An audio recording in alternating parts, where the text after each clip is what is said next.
farm that can produce wholesome, fresh fruits and vegetables that keep their family safe and keep their family healthy. Farms are also a great economic engine, and you cannot lose sight of how important our farms and agriculture is to this state, to New York State, and to our country.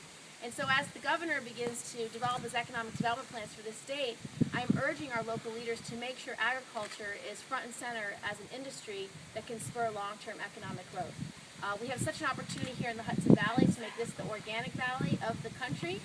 We have so many opportunities and leaders in our community who can help write that business plan about how to introduce organic farming to our traditional farms and our currently organic farms. We also have such an opportunity for sustainability. We have the whole food chain in process, and we have a great opportunity for energy as well. We have not only wind, solar, geothermal, hydropower, but we have great sources for biofuels, farm waste, for crops not used for food, such as switchgrass or willow, or wood not used in paper making and other forestry management. So we have such amazing opportunities in this part of the state and this part of the world that I hope to take full advantage of.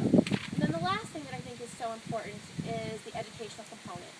For children to be able to come here and visit this farm, to be able to see where our food comes from, to understand how food is grown, it's one of the most important things you could teach a child.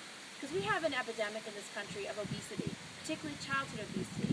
In some of our schools in New York State, the kindergarten class is starting at 20% obese. Those kids do not get to realize their potential, because if you're an obese child, you're likely going to be an obese adult, which means you will have so many reduced opportunities. You will have lower scores on math and on reading.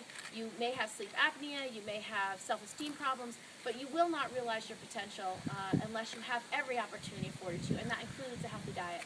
So we want to transform how we feed our kids in this country, particularly in New York State, and I take those issues very, very seriously. I think this is has to become a priority for all of us. And then the last point I want to make is that farming is also a very healing industry.